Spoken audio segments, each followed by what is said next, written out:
कोटी ब्रह्मांड नायक महाराजाधिराज योगीराज परब्रह्म सच्चिदानंद भक्त प्रतिपालक शेगाव निवासी समर्थ सद्गुरू श्री गजानन महाराज की जय। हा अनुभव आहे अहमदाबादवरून विश्वस्त सद्गुरू धाम गजानन महाराज मंदिर शैलेश देशकर या दादांचा। दादा म्हणतात ते नाणं भावभक्तीचं। जय गजानन। आपण गजानन महाराजांची भक्ती करतो, गजानन विजय ग्रंथाचं पारायण करतो, पण बरेचदा माझ्या मनात येतं आपण ओवी वाचतो पण त्यावर आपण मनन किती करतो? ओळ वाचतो पण पचवतो का? अर्थात हे माझं मनोगत आहे, त्यामुळे मी माझ्यापुरतं बोलतो आहे। मी अनेकदा पोथीत भाऊ कवरांचा प्रसंग वाचला आहे। गुरुराया कृपा राशी नको उपेक्षू लेकरासी, ही शिदोरी सेवन्यासी यावे धावून सत्वर, थोर आपला अधिकार क्षणात पाहता केदार, मग या येथवर का हो अनुमान करीतसा। हे मी वाचतो, पण प्रत्यक्षात काय झालं की मी वयाने मोठा होत असताना आणि चांगला इंजिनियर होत असताना माझ्यातील भाबड्या भक्तीने मला सुचवलं की आपण भारतात वेगवेगळ्या ठिकाणी फिरतो तर सोबत गजानन विजय ग्रंथ घेऊन फिरायचं आणि त्या माध्यमातून गजानन महाराजांना त्या ठिकाणचं दर्शन करण्यासाठी न्यायचं। मग काय 7-8 ज्योतिर्लिंग, द्वारका, बद्रीनाथ, वृंदावन, मथुरा आणि कळस म्हणजे पंढरपूर सुद्धा, अशा प्रत्येक ठिकाणी विजय ग्रंथ रूपात महाराजांना घेऊन गेलो। अशा रीतीने एकदा केदारनाथला पोहोचलो, महाराजांशी संवाद केला।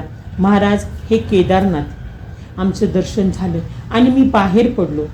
मागे असलेल्या शंकराचार्य मठात दर्शन घेऊन परत फिरलो तो तिथे काही साधू बसले होते। मी तिकडे वळलो आणि एका साधू समोरच्या परातीत काही पैसे ठेवले आणि बाजूला होणार तोच चमकलो। माझ्या नजरेने काही टिपलं, मी वाकून पाहिलं, तिथे गजानन महाराजांची मूर्ती होती। एवढ्या दूर केदारनाथला गजानन महाराज? मी साधूला विचारलं, साधू महाराज ये किसकी मूर्त है, आप इन्हें जानते हो? साधू म्हणाला, हाँ बेटा, ये शेगाव के गजानन महाराज है और इन्हें कौन नहीं जानता। बेटा ये तो सर्वव्यापी है, ये कहाँ नहीं है। हे सर्व ऐकून माझंच मला हसायला आलं। क्षणात पाहता केदार ही ओळ मला त्या दिवशी समजली।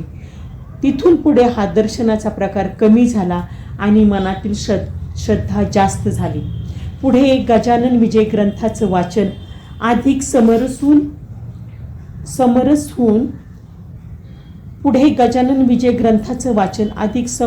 समरसून होऊ लागलं आणि महाराजांच्या कृपेने वेळोवेळी सुखद अनुभव सुद्धा वाट्याला आले। इसवी सन 1991 मधील घटना मला आठवते। त्यावेळी भारतात शेअर मार्केटमध्ये बूम पिरियड होता, भरभराट होती। त्यावेळी मराठी माणूस शेअर्स वगैरे गोष्टीपासून दूरच होता। माझं शिक्षण सुरू होतं। माझ्या मित्रांच्या डोक्यात एक कल्पना आली, एका चांगल्या कंपनीचा शेअर मार्केटमध्ये येतो आहे, तो विकत घ्यावा। 1000 रुपये भरायचे होते।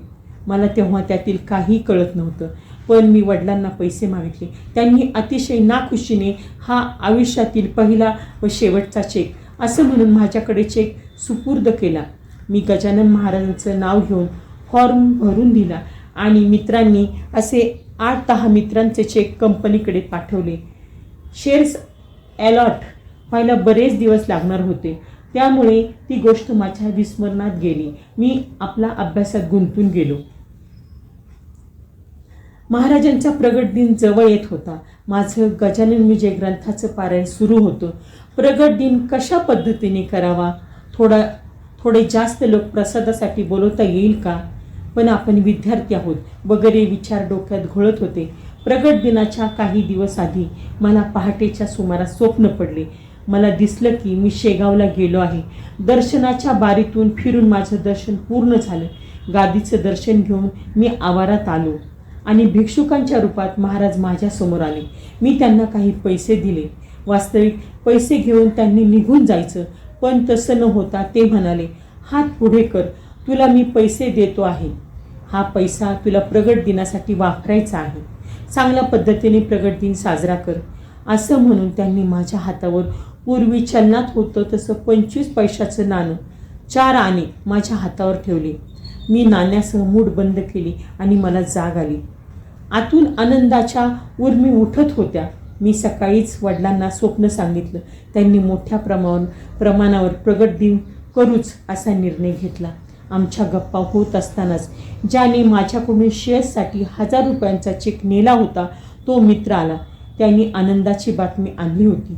त्यांनी भरलेल्या 8-9 फॉर्मपैकी फक्त मला शेअर अलॉट झाले होते आणि ते विकल्यास 1000 रुपयाचे तब्बल 10,500 रुपये मिळत होते. महाराजांनी संकेत केलाच होता. आम्ही शेअर्स विकून आलेल्या पैशातून प्रगट दिन मोठ्या प्रमाणावर करण्याच्या तयारीला लागलो. त्या वर्षी प्रगट दिन चांगलाच मोठ्या प्रमाणावर झाला. भजन, पूजन, आरती, महाप्रसाद सर्व सागर संगीत पार पडलं. अहमदाबादसारख्या शहरात त्या काळी गजानन महाराज प्रगट दिन याविषयी फारशी माहिती नव्हती. त्या कार्यक्रमाचा परिणाम असा झाला की अनेकांनी आपुलकीने चौकशी करून पुढील वर्षापासून सर्व लोकांनी मिळून कार्यक्रम करण्याचा निर्णय घेतला.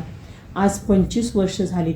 महाराज दरवर्षी आमच्याकडून वाढत्या प्रमाणावर प्रगट दिन करून घेतात. पण या सर्व पार्श्वभूमीवर मला 1991 साली घडलेली एक गोष्ट आजही अगदी जशीच्या तशी आठवते. मला आठवतं त्या दिवशी 350 लोक महाप्रसादासाठी आले होते. पूजेकरता आम्ही एका गुरुजींना बोलवले होते. मोठ्या प्रमाणात आरती झाली. आरतीच्या वेळी लोकांनी तबकात पैसे टाकले. आता सर्व कार्यक्रम संपत आला होता. आम्ही महाप्रसादाच्या तयारीला लागलो.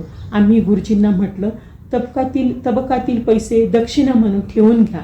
गुरुजींनी त्याप्रमाणे तबक रिकामं करून फोटोच्या बाजूला ठेवून दिलं. महाप्रसाद घेऊन आम्ही पुढील वर्षी प्रगट दिन करण्याचा निर्णय घेऊन सर्वांनी निरोप घेतला. मी एकटा महाराजांच्या फोटोसमोर उभा झाले. कार्यक्रमाच्या यशाने मन समाधानाने भरून आले होते आणि डोळे भक्तिभावाने डबडबले होते. महाराजांना म्हटलं, तुम्ही सुचवल्याप्रमाणे दिलेल्या पैशातून प्रगट दिन करण्याचा प्रयत्न केला. तो गोड मानून आशीर्वाद द्या. आणि मी गुडघ्यावर झुकून मस्तक टेकवले. माझं लक्ष तबकाकडे गेलं. तबकात एक नाणं होतं. मला ते पाहिल्यासारखं वाटलं. मी उत्सुकतेने ते नाणं उचललं. ते 25 पैशाचं नाणं होतं. ते 4 आणे होते. ते 4 आणे होते जे महाराजांनी मला देऊन प्रगट दिन करण्याचा आशीर्वाद दिला होता. ते नाणं मी हृदयाशी कवटाळून धरलं आणि महाराजांचा आशीर्वाद म्हणून पाकिटात ठेवून दिलं. खरं सांगतो, त्या दिवसापासून माझं पाकिट कधी रिकामं झालंच नाही. आजही ते नाणं माझ्या पाकिटात आहे. लोकांच्यासाठी जरी ते चलनातून बाद झालेलं नाणं असलं तरी माझ्यासाठी मात्र त्या नाण्याचं वर्णन आहे. श्री गजानन जय गजानन, श्री गजानन जय गजानन. हा अनुभव तुम्हाला कसा वाटला तो मला नक्की सांगा व तुमचे काही अनुभव असतील तर ते आम्हाला कमेंटद्वारे किंवा डिस्क्रिप्शन बॉक्समधल्या ईमेल ID वर जरूर कळवा. गण गण गणात बोते, गण गण गणात बोते.